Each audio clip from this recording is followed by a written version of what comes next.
Hello, everyone. Welcome to today's session. We are so excited to have you all here.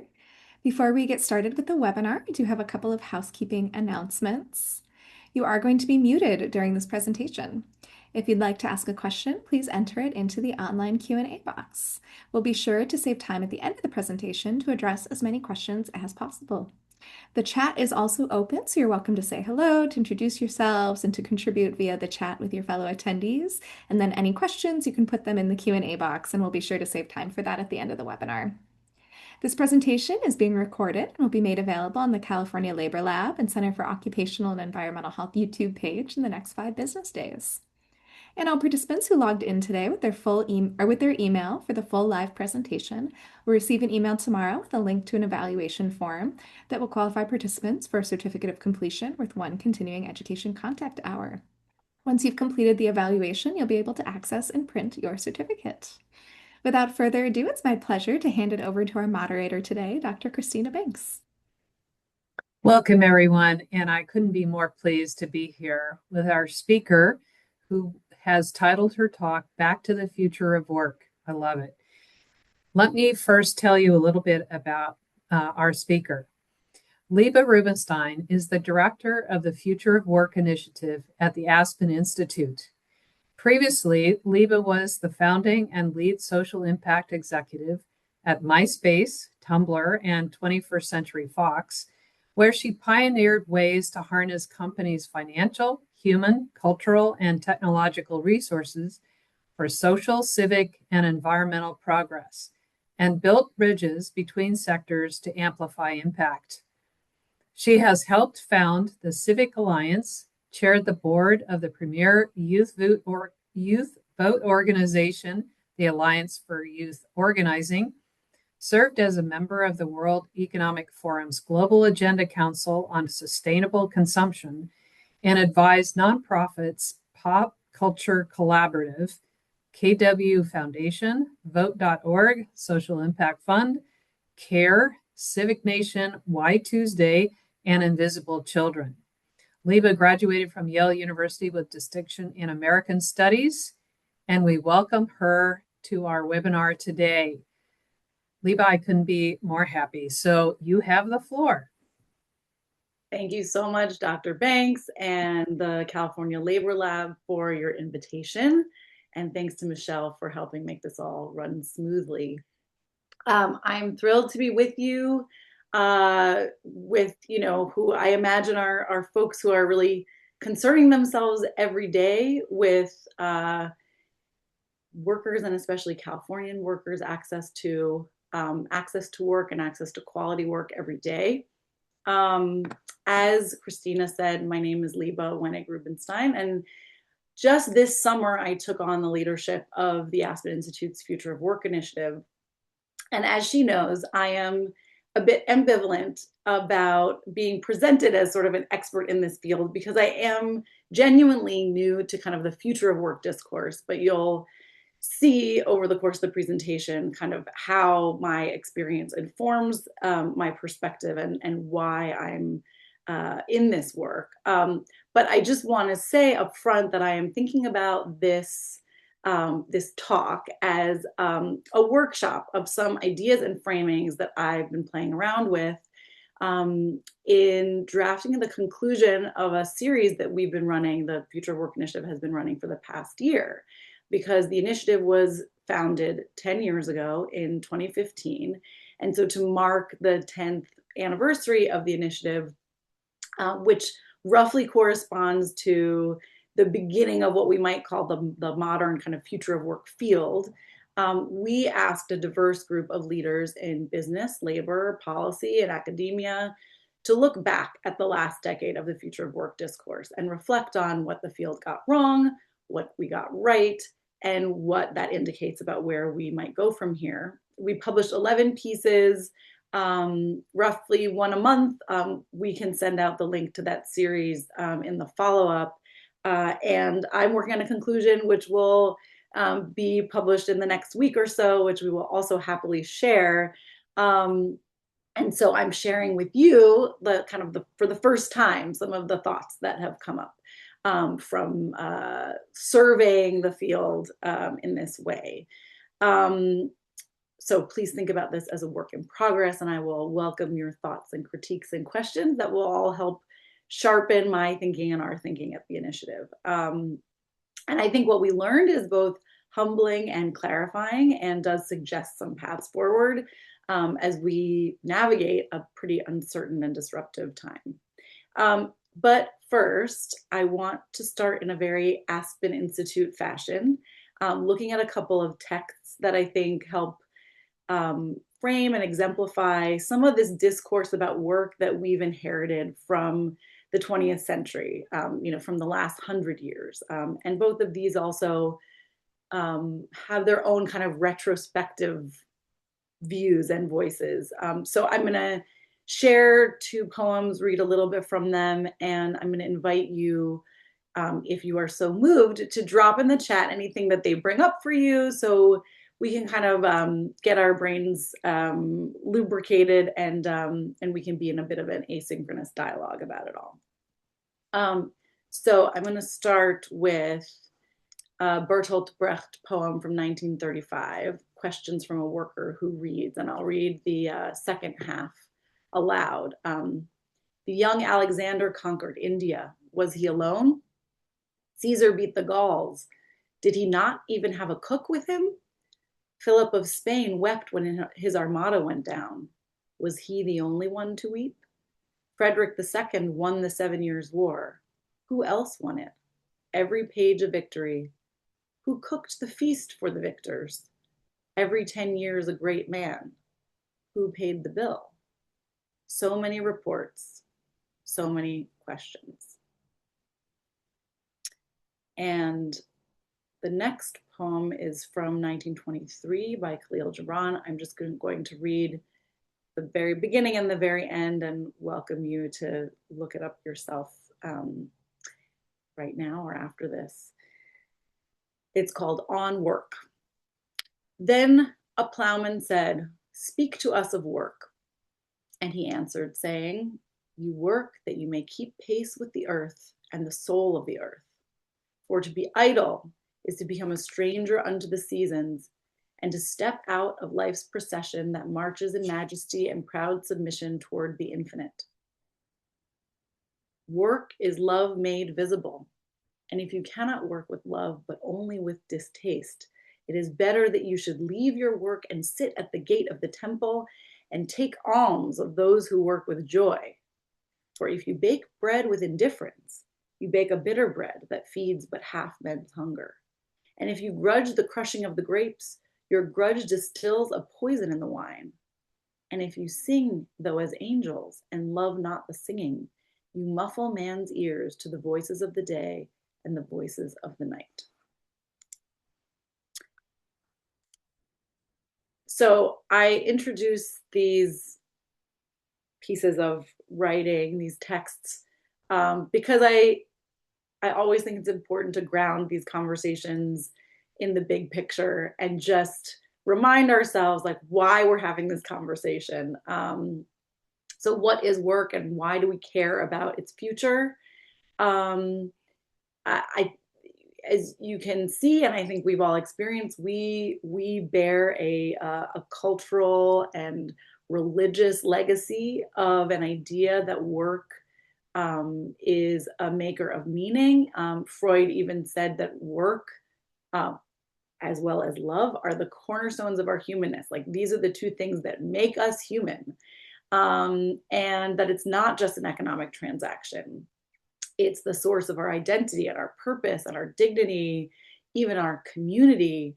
While there, of course, have been different conceptions of work across time and culture, work as a calling, work as a necessity, and work as an economic exchange, and then work in the modern knowledge economy as self-actualization.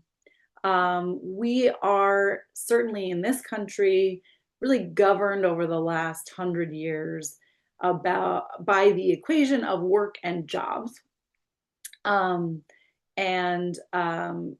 no longer, for the most part, in the frame of work as being just kind of what we do every day. It is discrete and time bound and separated, or certainly that's the way our legal and policy framework treats it.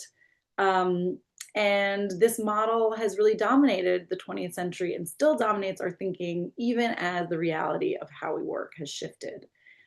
So we care about the future of work because work historically and in our current economic system really determines our economic security, our dignity, our health, and even I would argue social trust and democratic participation. Bad work arrangements can contribute to poverty, stress, illness, social fragmentation, and political instability. Good work arrangements contribute to prosperity, well-being, civic engagement, and social cohesion. So arguably the stakes could not be higher. And we are not the first to think this. There have been centuries of speculation about the future of work, from Queen Elizabeth I rejecting the patent of the knitting machine to, of course, our current obsession with generative and agentic artificial intelligence. Just a couple of notes along the way. The Luddites from the early 19th century. Luddite is now has now become a slur for those who are sort of stick their heads in the sand and ignorantly reject technology. But historically, the Luddites were actually making a sophisticated argument about power and control.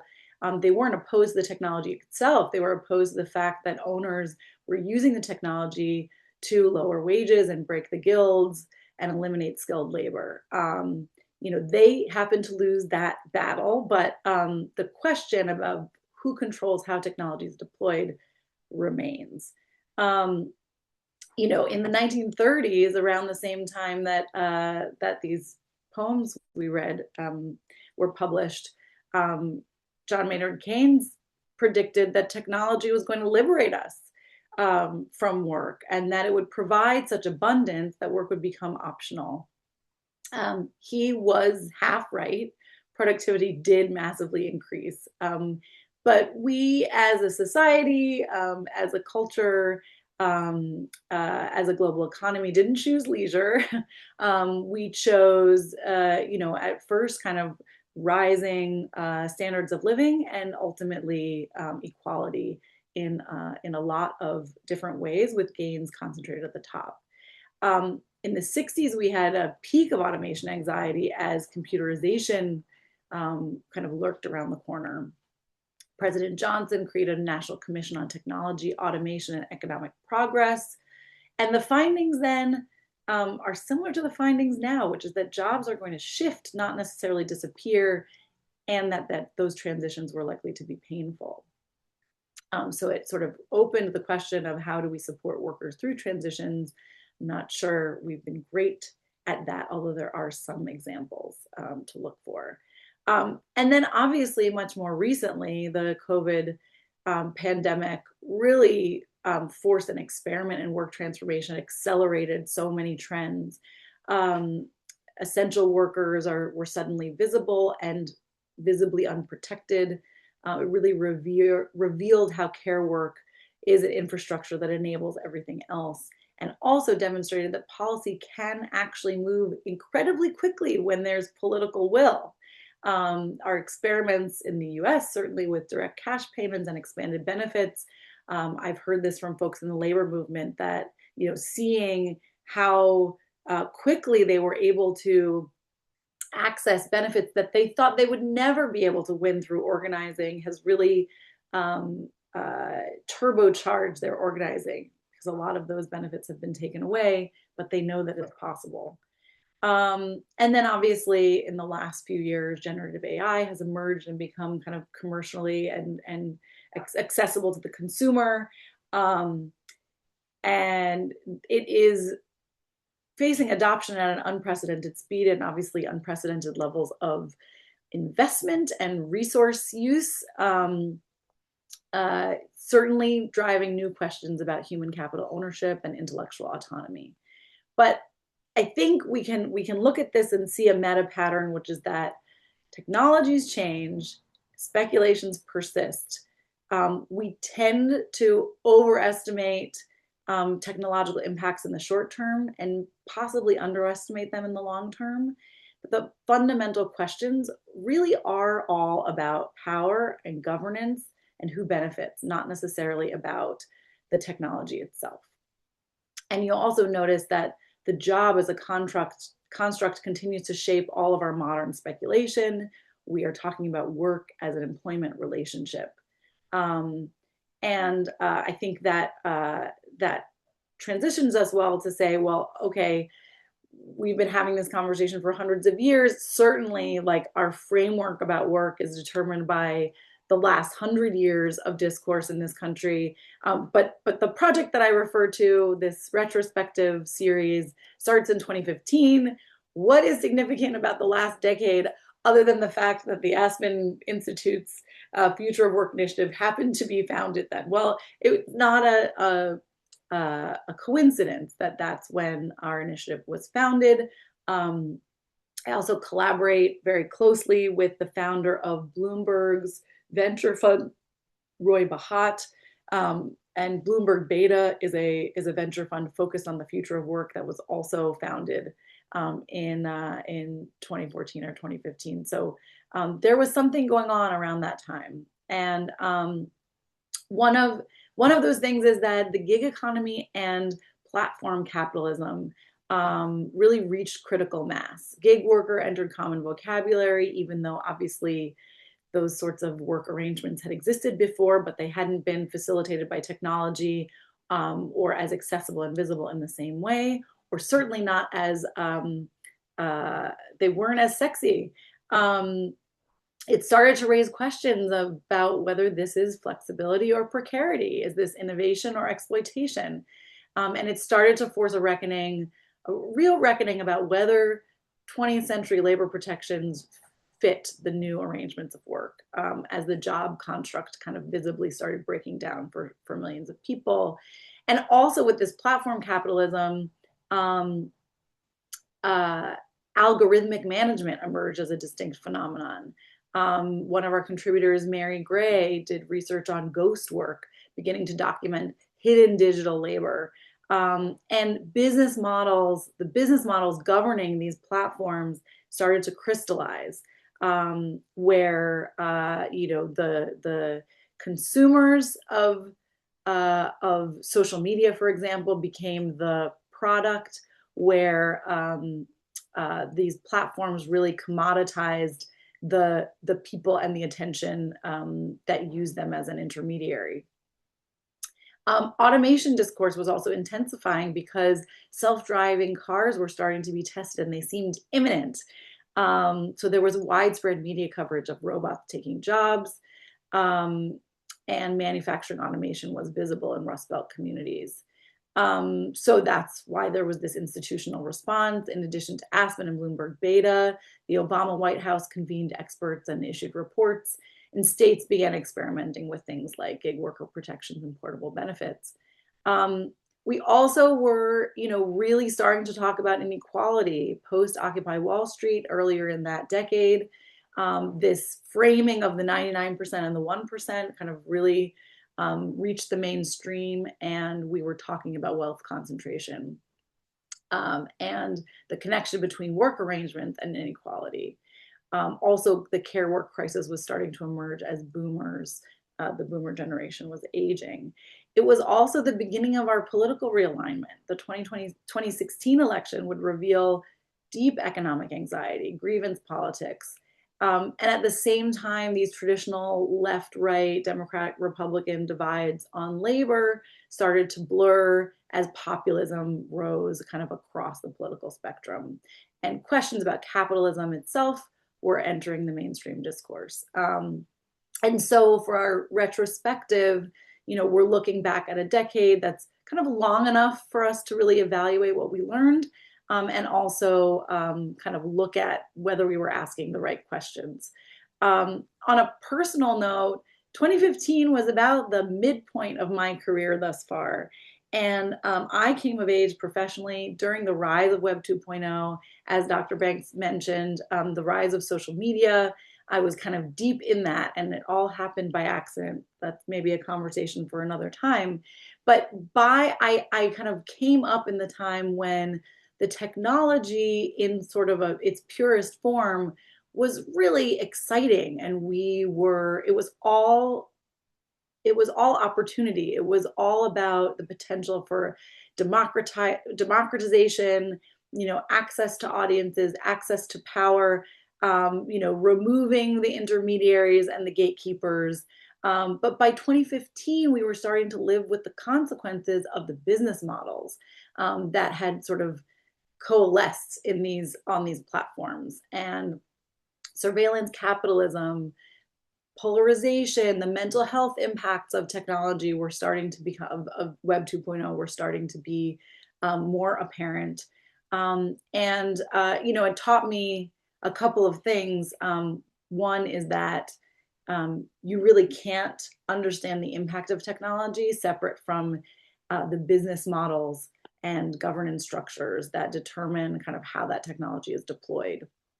And that really helps to shape many of my questions in this moment of the rise of AI. So what did we learn? A few things become clear if you look at these essays and look at the field. We got really distracted by trying to predict the impact of specific technologies. We were obsessing over robots in warehouses and autonomous vehicles, while algorithmic management was already rising and AI was developing largely outside our view. We were really enmeshed in this classification debate around employees versus independent contractors, and we still find that in our labor discourse, although it is starting to break down, and that consumed an enormous amount of energy. And I think domestic workers really taught us, and Ai-jen Poo, who contributed to our series, really raises this, that domestic workers teach us there are terrible jobs in every category, whether you're an employee or an independent contractor. So classification matters, but it is just not determinative. We really need to focus on power and protection. We also got the time scale wrong. On certain things we underestimated. We thought it was coming faster, like automated self-driving cars.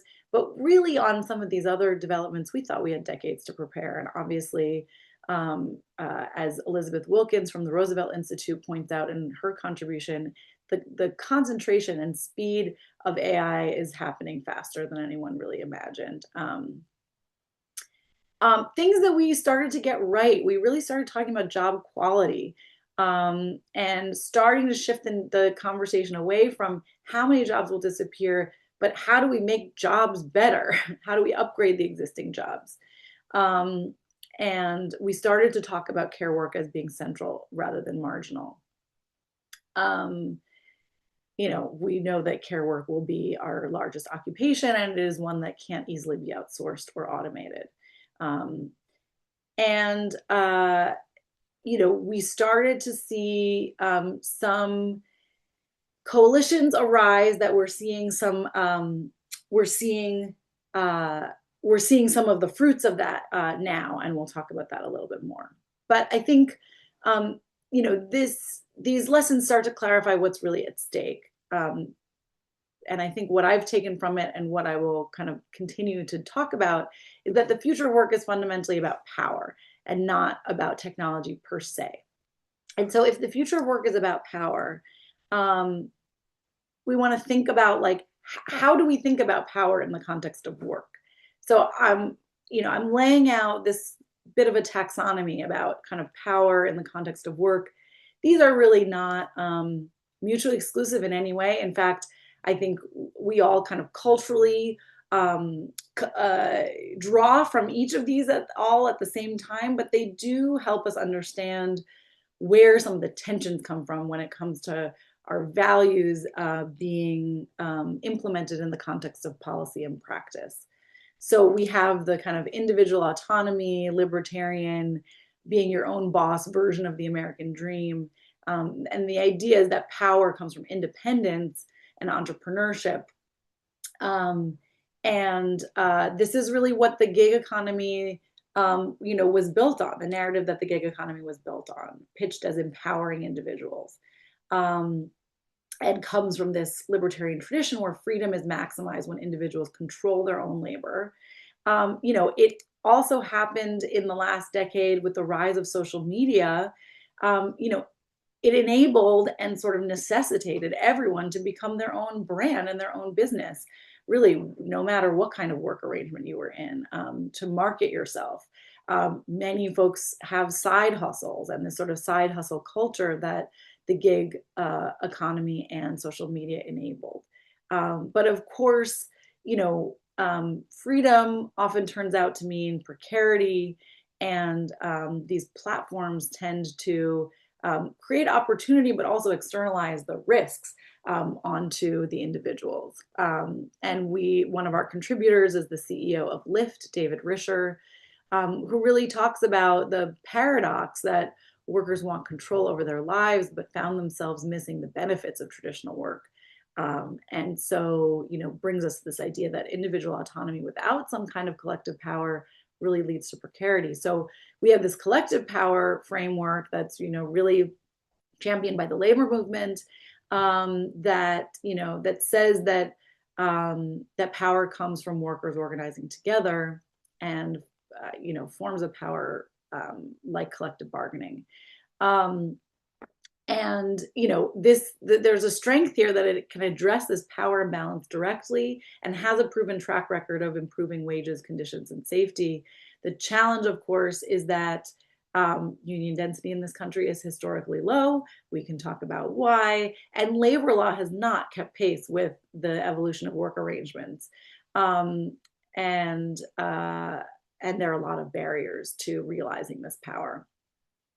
We have the managerial kind of command and control model, this hierarchical model, which I love to quote John D. Rockefeller Jr., who said in 1919, "Surely it is not consistent for us as Americans to demand democracy in government and to practice autocracy in industry."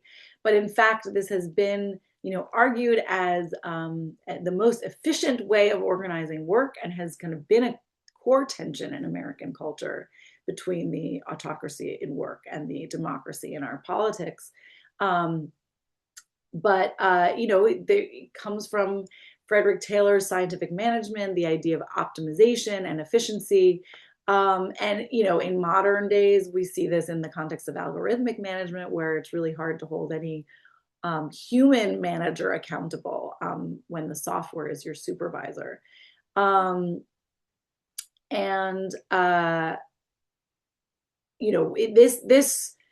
This also brings up an irony that I'm going to talk about in a second, about kind of the agency of technology versus the agency of humans.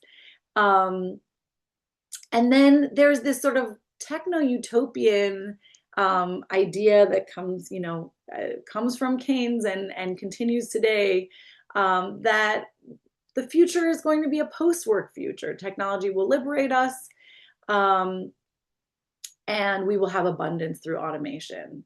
This is, some of the advocates of universal basic income come out of this tradition, as well as the AI accelerationists. But there is this idea, I think, that underlies a post-work future, that we'll also have kind of a post-scarcity economics. And we don't really see scarcity going anywhere anytime soon. So it's hard to imagine that this is really going to come to be. And it also begs the question, is this a real utopian vision, or is it a way of Silicon Valley kind of selling us a vision that allows it to avoid responsibility for displacement? And I think these aren't really just academic frameworks. They represent and help us understand real political choices and trade-offs that we are presented with every day. Our current system tends to combine the worst of individual precarity and managerial control. And so I think our argument coming out of this retrospective and kind of looking ahead is that our path forward should really involve strengthening collective power while also enabling individual autonomy, which is going to require intentional governance and not just technological capability. So understanding these frameworks, as I mentioned, does clarify this profound irony at the heart of our AI discourse that I just, think it's worth pointing out, that that we've appropriated language, so much human language, to describe these new technologies. And the tech industry has enthusiastically adopted autonomy and agency as ways to describe and sell AI systems. They're markers of sophistication, and it's supposed to be appealing. Obviously, there's a cruel irony here that these are precisely the qualities that are denied to many human workers. As April Barrett, the president of SEIU, wrote in her piece for us, millions of people in this country play by rules that they never wrote. And Don Howard from the Irvine Foundation argues that you cannot build a thriving economy or a healthy democracy on the foundation of disempowered, anxious workers. So it's sort of this inversion, I think, and this irony is that it's a little bit like the language around essential work that came up during the pandemic. When we start celebrating our technology for being agentic and autonomous, it really throws into sharp relief, like, will we extend to human workers the autonomy that we eagerly bestow on machines? And you can kind of understand where grievance politics and mental health crises and social fragmentation comes from. So this helps to clarify what's actually at stake. But at the same time, I just want to remind us that AI is not the only factor shaping the future of work. Although we definitely see it as an accelerant and sort of interacting with all of these factors. But it's not solely deterministic of outcomes. We have obviously the demographic shifts we've talked about. More Americans will be over 65 than under 18. One of the many consequences of that in our series, Dylan Tyson from Prudential talks about both exploding care needs, but also this idea that careers, even at their best, are going to be long and varied. And the idea that we toil for 20 or 30 years and then are rewarded with a retirement at the end just does not fit the way work is moving. And we're going to need to think about different financial mechanisms that allow for folks to have mini retirements or breaks in between career transitions.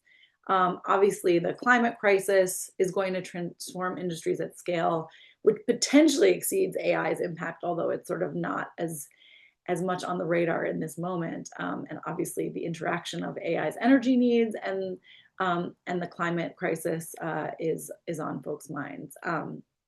Economic inequality, political capacity, like, can we implement these kinds of governance structures for shared prosperity? And as we'll talk about in a minute, at the same time, there are potential new political alignments emerging that might provide opportunities.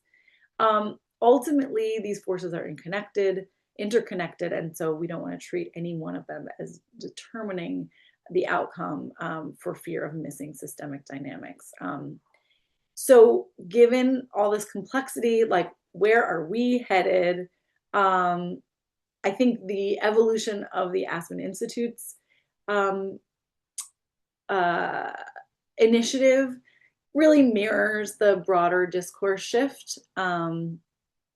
Launching in 2015, we were focused on automation and portable benefits and preparing workers for disruption. It really was an adaptation conversation, which I think is still what's being sold to a lot of audiences, in particular business audiences, around future of work these days. There was a pivot, as there was kind of across the economy during the pandemic, and now we are reckoning with the advent of AI, and I think what we're looking toward in the future is, what will it take to articulate a new social contract around work? Because as we see, the social contract that was written in, about 100 years ago, or just less than 100 years ago, the 9 to 5, the weekend, the single employer, the retirement, all of that has broken down. This sort of core of the American dream that was really a compromise made between labor and business. It was the Treaty of Detroit in 1950, forged between Walter Reuther, the head of the United Auto Workers, and Engine Charlie, the CEO of General Motors, Charlie Wilson, that kind of exchange a certain amount of labor peace after a time of real disruption and violence, for this framework around kind of what an employer would provide for employees and the kind of security and certainty that it would provide. And obviously that has fractured in a million ways. And so what we're really looking to do is to bring the folks together who are going to help us hammer out a new social contract around work. Obviously, this is not an easy task, and we want to be really honest about the obstacles in our path. Political polarization absolutely makes action difficult, especially at the federal level. And our policies and institutions that govern labor standards and benefits have only been weakened and rarely strengthened since they were established. There are massive resource asymmetries, as Elizabeth Wilkins from the Roosevelt Institute points out in her piece. I mean, the amount of resource required to compete in the AI race means that it's really only limited to a small number of huge companies who are only using this race to consolidate their resources and their power. And that power can be exerted in our political system, as well as many other, as well as their role as employers and civic actors. The speed of change, the speed of technology deployment and development absolutely outpaces democratic deliberation and our democratic institutions. I think there is one of the lessons that we've learned from the last decade is that there was a broad idealization of the Silicon Valley mantra to move fast and break things. And really what that did was, kick the can down the road in terms of consequences. Now we're seeing all the things that were broken, and it's very hard to fix them. There is a good argument, I think, that that introducing some friction into the speed of change in technology would be a good thing and would help to equalize the development of technology and our democratic systems. And one way to do that is bring workers into the governance structures more explicitly and consistently. And obviously, each of these barriers, each of these headwinds, suggests some strategic responses. And also, I think, suggests where some of our opportunities lie in this moment. There is awareness of the potential harms of AI that's really being broadly debated in a way that we did not see with Web 2.0 and the social web. Those were, aside from fairly marginal actors, accepted with open arms and celebrated just as the creators of these technologies wanted to be celebrated.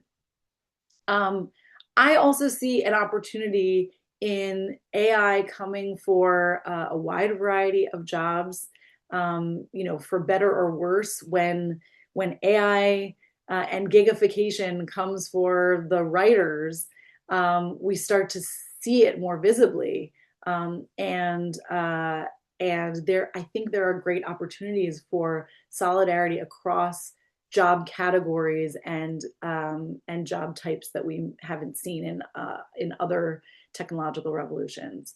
Um, there is um, there is this another opportunity that AI has really not landed on a business model yet. Um, AI pilots are failing. That's not so unusual with new technology. One of our contributors who runs the future of work practice at McKinsey said that when you talk to CEOs about kind of all the technological investments they've made over the last 10 years, they would say they're really not seeing the outcomes that they were looking for. And I think that does provide a great kind of window of opportunity before before everyone is fully on board, before the business models are being are kind of coalescing, to intervene in ways that point the industry toward business models that really do solve problems that workers need solved. The kind of research that you all do and that gets presented in these webinars, is really critical. We have documented harms. We have an evidence base that we can build off of. And even the erosion of our labor law at the federal level, as upsetting and as it is in so many ways, I'm seeing and hearing a lot of, maybe excitement isn't quite the right word, but optimism that we can use states as the laboratories of democracy to innovate in ways that we couldn't have done at the federal level. And there's a lot of emerging efforts to help support states in doing that, so that maybe we can find new frameworks and new policies that can be adopted more broadly. Obviously, support for unions is at its highest level in decades. We see this across, it's held steady over the last few years. We see it from various polls, and it's true across parties. And populism on both sides of the aisle is challenging corporate concentration. So there is some possibility for experimentation, not only at the state level, but even at the federal level. And I think it kind of scrambles the traditional partisan alignments, where both labor and business don't have kind of the clear allies that they did before, and are forced to kind of think a little bit more creatively. And yeah, I'm just looking at time, so I'm gonna keep moving and talk about kind of the path forward that we've determined from looking at the field, which really centers worker power and worker voice, and centers bringing leaders and organizers together to bridge the divides in some of these like cultural and received wisdoms around the role of work in society, the role of companies, the role of workers and labor unions, and start to forge those relationships that might get us to some of these compromises and a new Treaty of Detroit that might help establish a new social contract around work.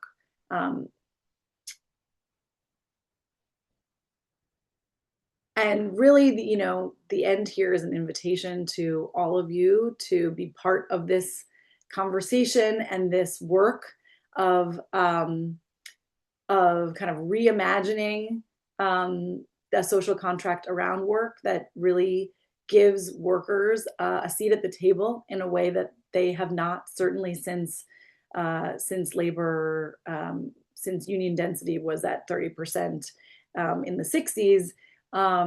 but even in new and different ways that really match our new economy.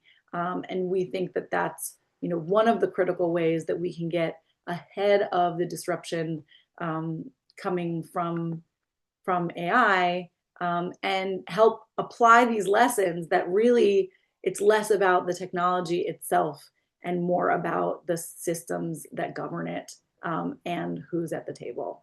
That's going to determine how it affects us all and whether we can build an economy that works for everyone.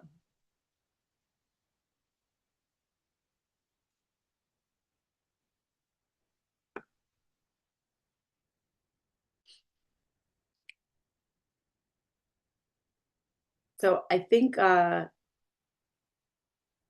Christina may be having some connection issues. Oh, there, Dr. Ray. Okay. I am back. For some reason, UCSF has decided to kick me off several times. So I apologize for leaving and coming back.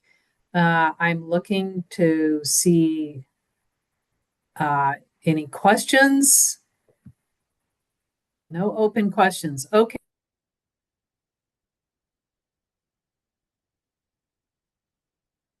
Ooh. I don't know if it's just for me, but Dr. Banks is frozen. Hello. Yes, it looks like Dr. Banks is having some more technical difficulties with her connection at UCSF. I have went ahead and promoted Dr. Ed Yellen, who is the director of the California Labor Lab and who is in our audience. I know Dr. Yellen has some excellent questions as well. So to our audience members, we're also being joined by Dr. Ed Yellen, and I'm going to pass it to him to help moderate the Q&A. Great. And Liba, this was just fantastic and so much summarized in such a short space of time.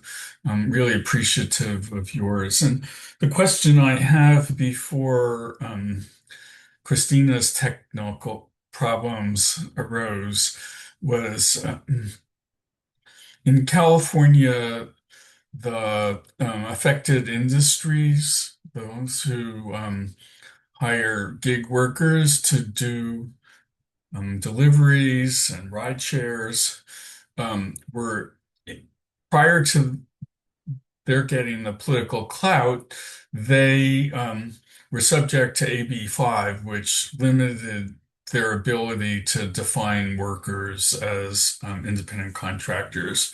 So they sponsored Prop 22 and spent hundreds of millions of dollars to delimit the impact of AB 5 on their industries. So how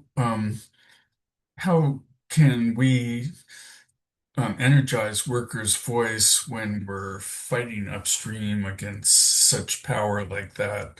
Christina, great that you're back. Um, and I just asked a question, and you Yeah, can take it from there. sure. I mean, I am a California resident. I'm talking to you from Los Angeles, and I've lived here for 20 years. So my whole career has been here, and I remember that fight very well. Um, the coda to that fight, of course, is that we actually now have collective bargaining rights for all platform drivers in the state. And, that was a long, hard, expensive fight, which, Prop 22 was kind of a major milestone, maybe kickoff of that fight. And I certainly wouldn't say that it was worth it, but I do think kind of how the labor movement has, especially SEIU, has been really nimble and smart and creative in figuring out how to leverage what power it has to force industry to the table. I think it's also true with the Fast Food Workers Council, which we're a year and a half in, and it's unclear kind of exactly what the outcomes are, but certainly like getting these structures on the books and experimenting with them. It's not a quick fix, but I do think labor has kind of risen to the challenge and showed that it can, it can use the ballot measure process as well. I mean, the reason we have the Fast Food Council in its form is because of a battle of the ballot measures. So, my understanding is that, the parts of the labor movement like SEIU who are willing to really think creatively are finding points of leverage, and they're really excited at the prospect of organizing 600,000 drivers, even if they are not classified as employees. And I think it's one example of how we are trapped in a legal framework that is not a good fit for our current economy.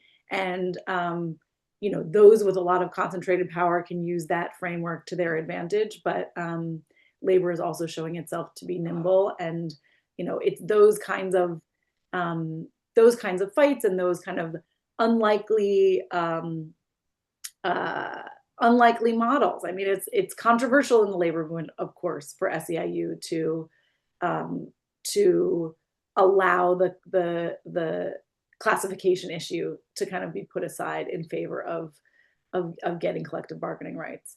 But I think these are the kinds of experiments that we need to see right now to see what their outcomes are and see, what that indicates about what our framework should be going forward. Chris, are you able to see the questions now that are in the grade? And I apologize for the disruption by being kicked off of my internet several times. Let me ask a question, and we have several questions now coming up. And because it follows from what you've said already, and that is the union activity and the possibility of collective power while preserving autonomy is a wonderful thought, a wonderful direction. One thing we found out in our own research is that union organizers, union leaders have complained that it's much more difficult to organize labor when the workforce is so distributed. There's no water cooler where they can gather, and when you can't gather bodies together in a physical place, then you have a much higher hurdle to be able to discuss issues and to organize labor. So have you considered that aspect at all? And do you have any ideas about how to get around that? Yeah, for sure. I mean, I would just add to that. It's not simply the distributed nature of the workforce, but also that to the extent there are technology-enabled platforms that do allow workers to communicate with each other, they are controlled by the employer. And there was a time when those platforms like Slack and kind of other enterprise messaging was actually being used to organize in ways that we hadn't seen before. Like at Apple, there was kind of the example of corporate workers and store workers actually having access to the same communications platforms and seeing each other's experience and building solidarity between them. And guess what? The employer can just turn off those platforms or limit their use or kind of control how they are organized.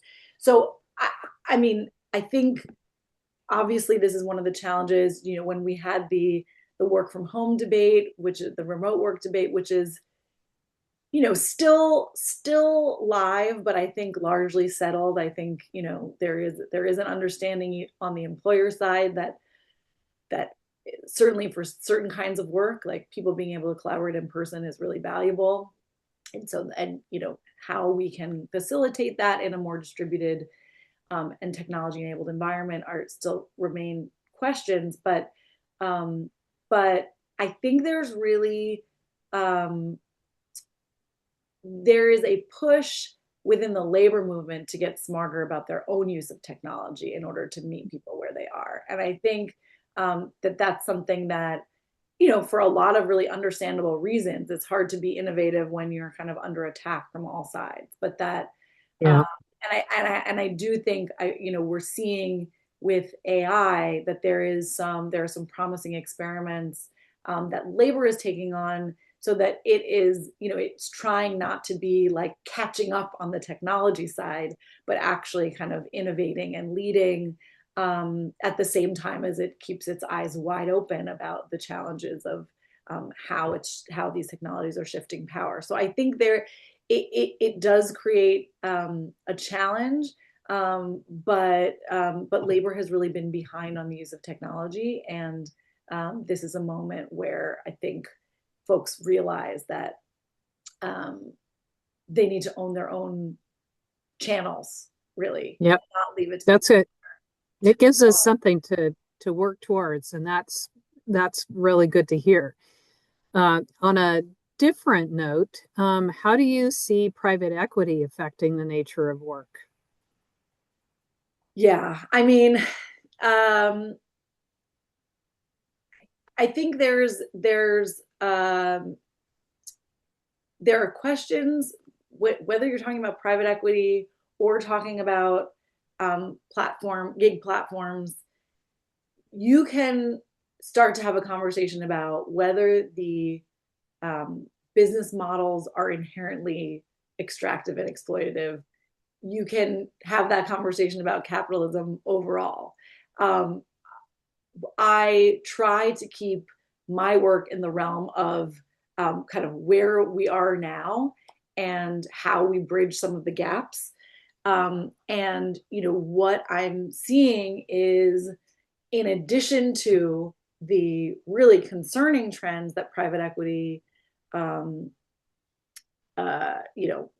is behind, the buying up of small businesses and sort of the corporatification and commodification of those businesses, so that our ideal around entrepreneurship is even so much harder to achieve, because the success of an entrepreneur is ultimately to sell to a big private equity firm, and then you don't have any control anymore. There's a lot of concerning trends. On the flip side, scale, when managed responsibly, can get us to some really exciting outcomes, such as KPMG KKR has really taken up the cause of employee ownership, and especially ESOP structures, and has committed and organized other private equity firms to do this as well, so that the transitions that they facilitate transition the organizations into employee ownership structures. And they've had a lot of success with this, and had a lot of success at getting the issue of employee ownership on the agenda more broadly. There's potential for bipartisan legislation that would make ESOP conversions easier. And for better or worse, that is being really facilitated by the fact that these large players that have a lot of scale and have the ability to both experiment and then and implement are taking up these questions. Yeah. So I think, Yeah. as with many things, there are there are challenges and opportunities. So we're just trying to organize the ones who see the opportunities and are looking to that scale for improving work for folks. Well, I can say that our audience is very interested in the many different dimensions of factors that are influencing the future of work, and have put them in these in the Q&A, and we have run out of time and cannot answer all of these questions. But let me just mention that for the sake of telling you what they're asking about, whether there's any current or early research that has been especially helpful to worker well-being and policy discussions, and how the future of work is interacting with U.S. immigration policy, uh, how to describe the future of work to older generations. Mm. Um, there are just so many aspects to this, and unfortunately, we're out of time, but you've been so great at entertaining this topic to such a broad and deep degree. We are thankful, Liba. Thank you so much. Thank you all. Thanks for being here. And thank you, Dr. Banks, for the invitation. You're quite welcome. Thank you. This was great. Hope we can remain in communication because we share a lot of interests. Absolutely. Bye bye. Thanks.